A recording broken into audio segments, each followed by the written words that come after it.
Hello, in this video I would like to express my opinion about this book, Shirley by Charlotte Brontë. It's set in the 19th century, but a little bit earlier than the author lived, because it's in the early 19th century and the author is in the mid-19th. It was in the 1940s. It was written in the 1940s, as far as I remember. But set during the Napoleonic Wars, that is early 19th century. In England, in a small town or rather villages. And this situation influenced the trade, because the very important aspect of that book is a mill, like in the picture here. They were producing clothing, which they wanted to sell, but they couldn't, because they couldn't sell things because of the wars. They couldn't trade it. Therefore, many workers had to be fired from the workplace, but they couldn't find any other employment, and therefore they were rebelling against the machines which were taking over their place in work, but because they were much cheaper, and therefore workers wanted to destroy them to have their work again, because they had no other means of earning money, so they were hungry and wanted to come back there to our lifestyle. So this is the main plot here in this book. But when it comes to characters, the title character Shirley appears only later in the novel, not in the first few chapters. The first main character that appears is Caroline Helstone. She's 18 years old and visits Hortense Moore to educate herself French.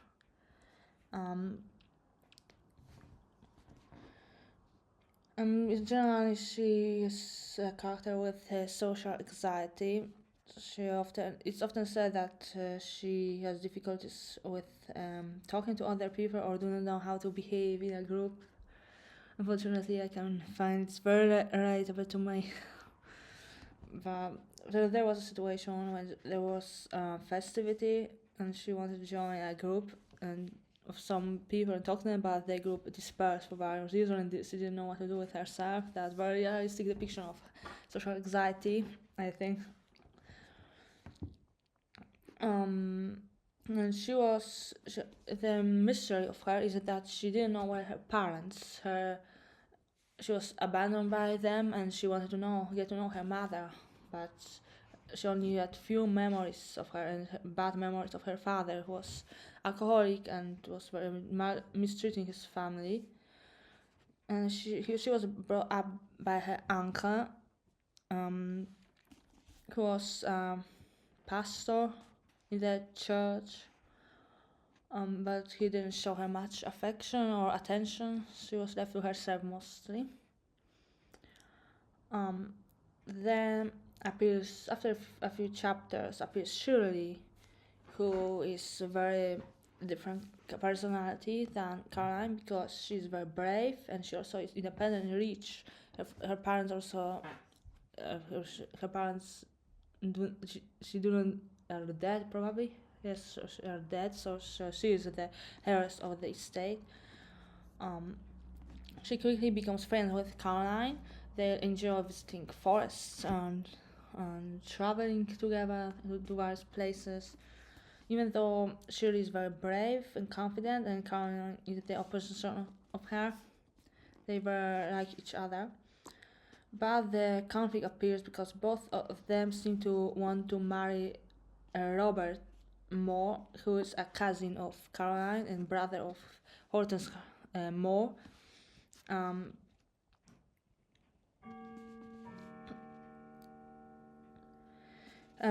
Caroline was his friend since many years, and Shirley only lately got to know Robert. But he is the worker or not worker. He is neither owner nor worker, but he rules the mill and he's almost about to go bankrupt, but Shirley helps him. She gives him her money so he can continue working, otherwise he will be bankrupt and couldn't continue working there. He has debts from his ancestors who wants to pay back. That's why this meal is very important to him. And thanks to Shirley, he can continue. And he wants to get richer. He is not interested in marrying Caroline because she's poor. He would prefer someone richer, although he enjoys spending time with her.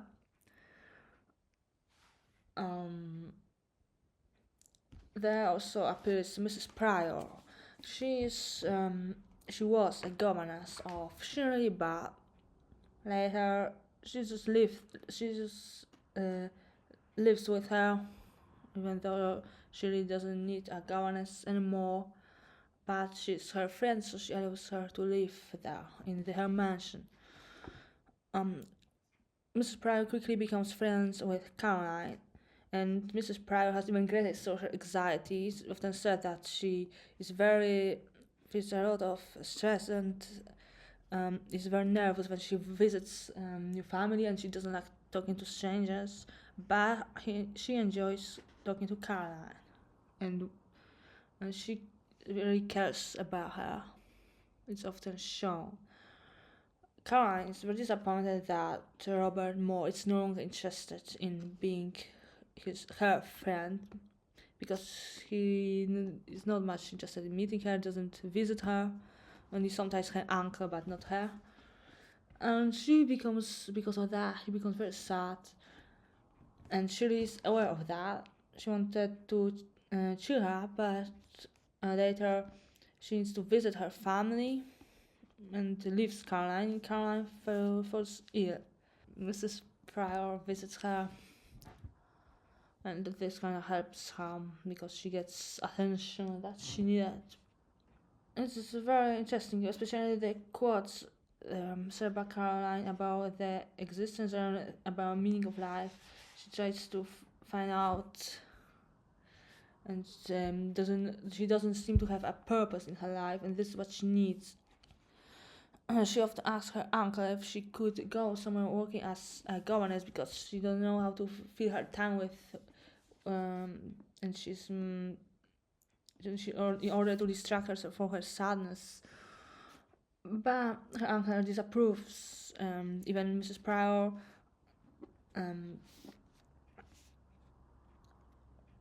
discourages her from it because she was a governess and she knows the difficulties that go with it. Caroline didn't know it.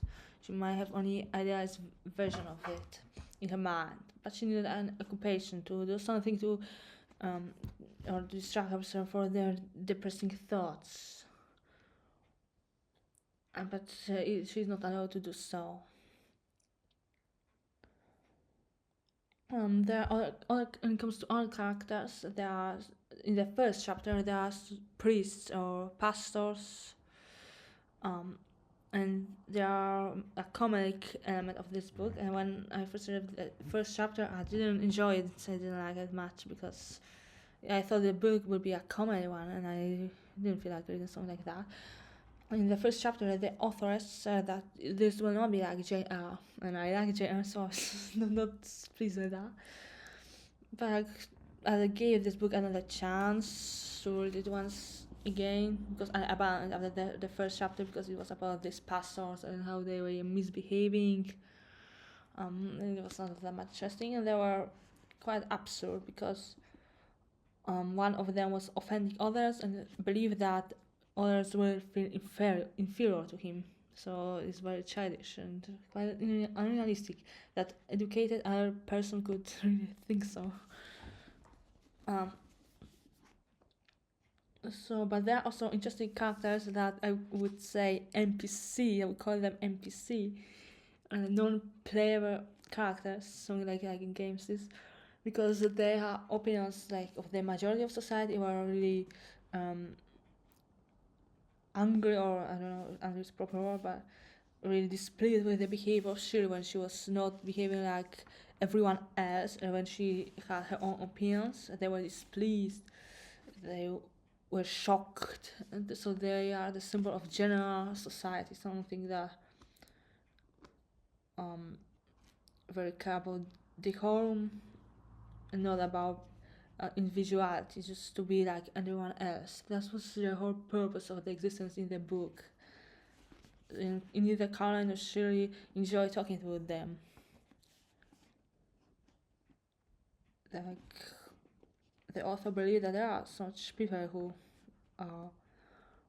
they have nothing individual about them. A very interesting chapter that I think is Great Adventure of the Novel is entitled Old Maids. Finally, old maids have their own time in the book. It was about pretty privilege, I dare say, because it was said that these old maids are very good people, charitable and helpful, hardworking and nice, but they are not respected in the society because of their ugly appearance. And maybe the ugly appearance is the reason of their maidenhood. But at least Caroline could appreciate them, and she visited them later in the novel, and she thought that she's about to become one of them in the future. It was also said in that chapter that when someone is not much smiling or is not cheerful, doesn't mean that the person is rude. Just simply the person may be sad, but not necessarily rude or bad or had bad manners.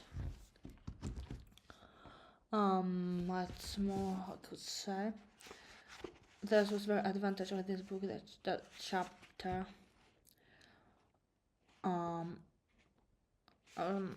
Also maybe something about the workers who rebelled because they were wanted to destroy the machines because they were taking work from them, and the book was said that their behavior was not unreasonable because they were simply distressed.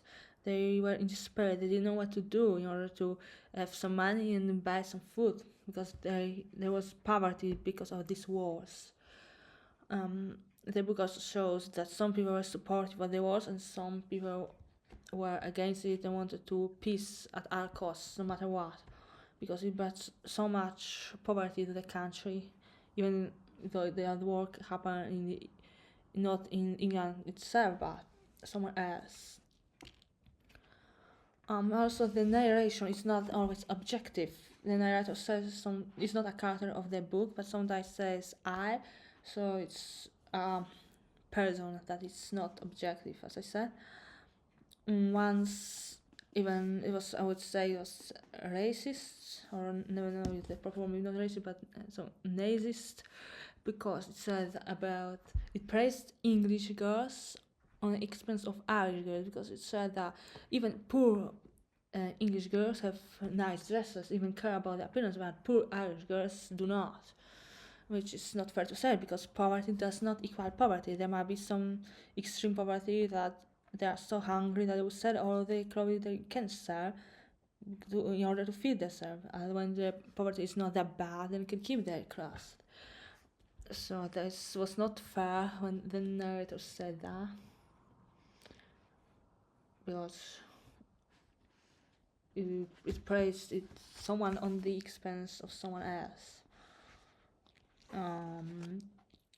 Also, maybe about there was a family Yorke, and a very interesting character was a daughter. She was about 11 or 12 years old, and she had her own opinions and disagreed with her mother.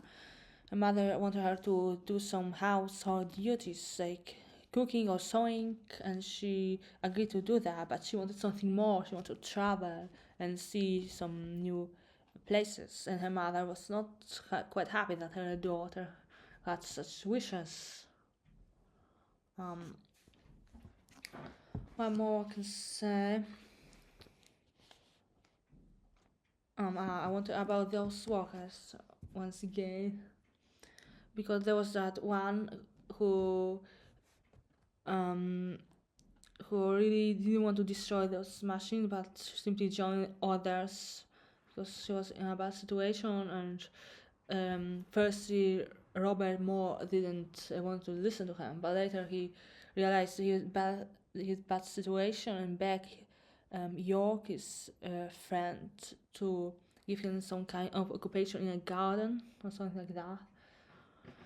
And he found that occupation, but it didn't resolve the problem in general, but at least that one person was helped. With the thing now that I really don't like about this book, that I think that destroyed this whole concept of the novel, because the main conflict of the novel was the situation in the mill and the conflict of Caroline and Shirley, because both of them wanted to marry Robert Moore. And then, unfortunately, somewhere in the, I don't know, somewhere not in the end, but one of the chapters, appear brother of Robert Moore, Louis Moore, and I was so disappointed because I knew that the whole concept would be destroyed, and indeed it was. That was so sad for me, but not happy for the characters, but for the plot of the book, not so much. And of course, he was a tutor of Shirley. First, it was said as if she was not interested in him. She didn't want to talk to him, but later it was shown that she actually was very interested. But he had some kind of control over her as her tutor. And unfortunately, that I think destroyed the plot. She wanted to marry him, not Robert, and it simplified the plot, I think. Oversimplified. Because she suddenly appeared and resolved all of the issue.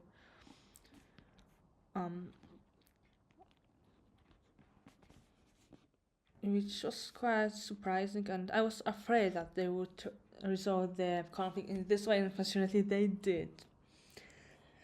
So, but generally the book was interesting anyway, because it was not much about those love affairs or things, or love topics about love, so that was good, that was advantage for me. Because I am more interested in other things. What I want to say. So maybe I want to say also about Mrs. Pryor, because she was kind of hypocrite, I would say. Because first she said that about the difficulties of being a governess. She didn't like that she was treated as someone inferior than the people for whom she was working. And the servants of the family also were not interested in talking to her, because, I don't know, maybe they thought that she was someone above. But the hypocrisy of Mrs. Pryor is shown when Caroline wants to talk to someone from the working class, the worker who was employed as a gardener. I'm not sure it was he, but someone from the working class, and she friendly talked to him. But Mrs. Pryor was so displeased with that, because she thought that it's improper to talk to such people. So here shows her hypocrisy. She is displeased when those who were above her treated her exactly in the way she treated the ones who were below her. There's disadvantage of her. But the narrator of the book said that no character here is perfect. Everyone has some disadvantages. So when it comes to a book, I would say it's advantage of the book, but disadvantage of the character. Alright, I don't know where more I could say maybe something more about Shirley, because she had generally a very brave person. She had her own opinions, not like Caroline. She was not so humble and quiet like Caroline. There was a comparison to them.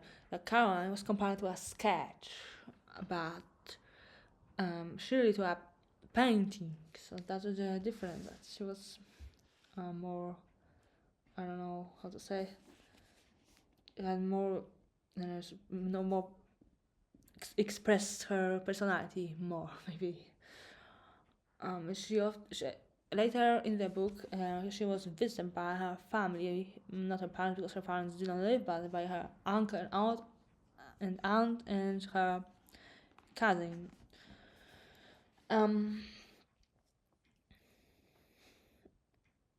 And she really didn't like her uncle because he wanted her to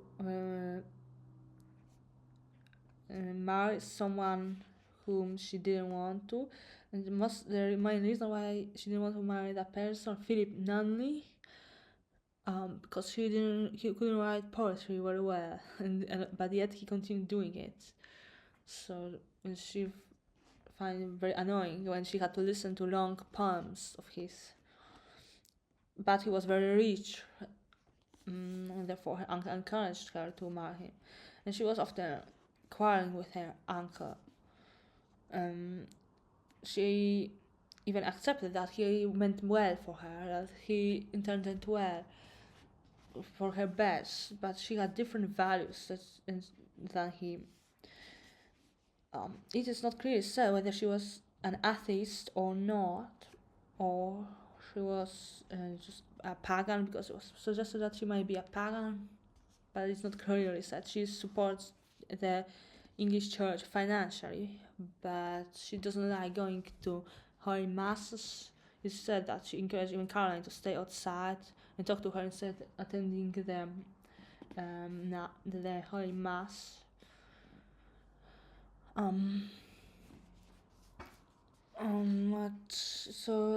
This is also about another aspect of her independence, because it was very rare at that time to be atheistic, but maybe she was, like, not said clearly, but there is such option is available, I think, acceptable rather.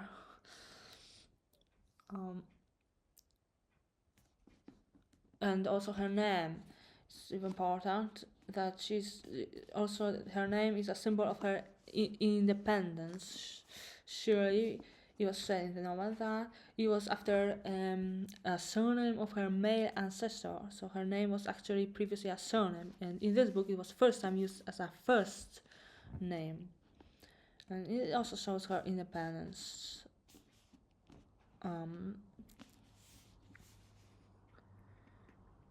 But unfortunately, later in the novel, so unfortunately, and spoiler, she is interested to marry Louis Moore, and then he will be her master.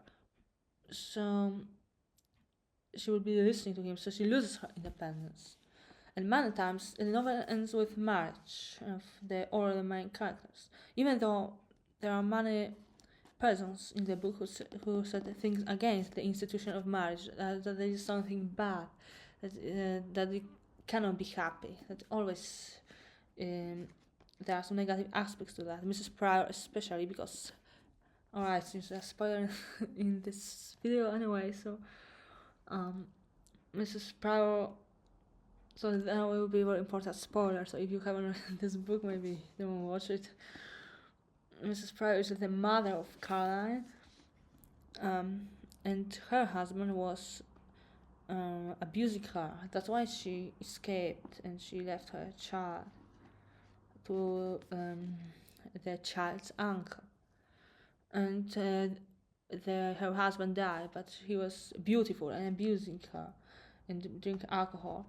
And that's why she was prejudiced to beautiful people. She didn't like Caroline when she noticed that she was beautiful, because she thought that beauty means that the person is probably bad in character.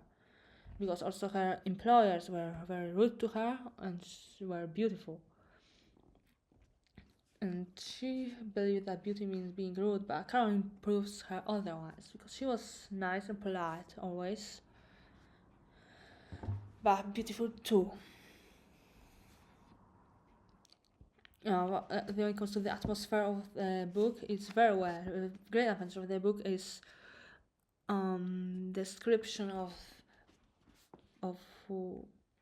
weather and season, because it really comes when the author describes some season like winter or summer, it really comes to my mind what it is like, and I can like feel that atmosphere of that season, like very hot summer or cold winter. It's a very great advantage of the book, and generally the style of the book is very well written. So I want to say generally the book is very well written and will be interesting to those who are interested in reading Shirley Brontë books, and there are allusions to the book Agnes Grey, because Mrs. Pryor first surname before she married was Grey, as Agnes Grey was also a governess. So this is clear allusion to that.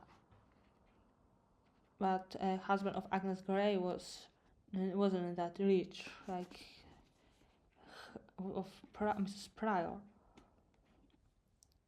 So maybe this is an alternative life story of Agnes Grey than in the original book.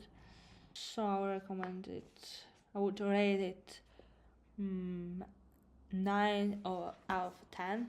Because not 10, because of Louis Moore, who destroyed the plot and oversimplified. I would prefer when it ended in a negative way, not with marriage, but if it gave a different solution to happiness, not except marriage, because marriage is very typical in books. I would prefer something new, something else. But it's shown a very traditional way.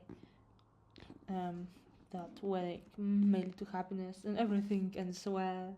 The war ended, so everyone was happy, and I think the book will be more valuable if it and didn't end happily. If it showed a different solution, or if Louis Moore was just a tutor, not husband of Shirley, it would be much better in my opinion. Well, unfortunately, the author wanted to happiness for her characters, so that's okay. I read also introduction in the first before the first chapter it was, and this introduction is better read after reading the novel because it consists of has many spoilers, and it was said that the book was written in the time when the authoress Charlotte experienced a personal misfortune because her siblings died, and she suffered because of that.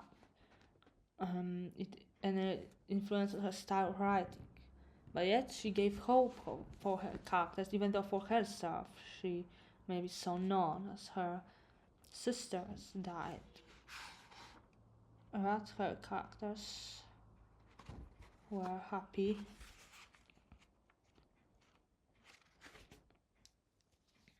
I talk more than I intended. I wanted this video to be about 10 minutes, but it's 30 minutes. Shocking. I can talk that much.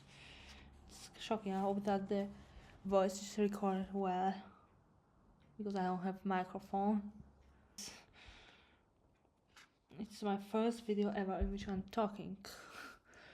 So hopefully next one will be better than this. And it was also shown the industrialization of the region, because Robert Moore planned to make maybe bigger mill and employ more people there, but still there would be machines, so the amount of people won't be employed. Also I would like to say about Robert Moore, because he has two names in the book. Sometimes he uses first name, sometimes his middle name. His middle name is Gerard. He's half French, half English. In general, in the book, it shows the duality of his nature. At one hand, he's very sentimental and he likes family life. Then, when he talks to Caroline, for example, or her sister, on the other hand, he's very concentrated on business and want to achieve his goals no matter what. And he's very merciless and just concentrated of earning money. So this is his second nature. So these two names symbolize, and his two nationalities symbolize the duality of his character. And in the end wins the sentimental character, because he chooses to marry Caroline instead of Shirley, because she wanted to marry Shirley for money, but she recognized it and disagreed. And so but anyway, he had his money too, so he doesn't reject his greedy nature. I don't know if it can say so. So these two natures kind of combine in the end of the novel. So I think that would be all. want to make this video much shorter, but it is what it is. Because it's very, I just see very big book, a lot of pages. And Caroline is the most interesting character because of her existential questions and her search for meaning. In some kind, and she actually didn't find the occupation for herself. She found happiness because she could marry Robert, but she still didn't have an occupation. But she wanted to have that, and she doesn't have it. Alright, I think that will be all. So thank you for watching. If anyone watching thus far, subscribe if you want to see more videos. Hopefully the next one will be better. This was the first one which I had to overcome my anxiety. I hope I'm not speaking too quietly. So thanks for watching, and hopefully let's see another video. Now I'm reading Anna Karenina. It's quite interesting, and now after these few chapters, so I'll record another video about that. So goodbye.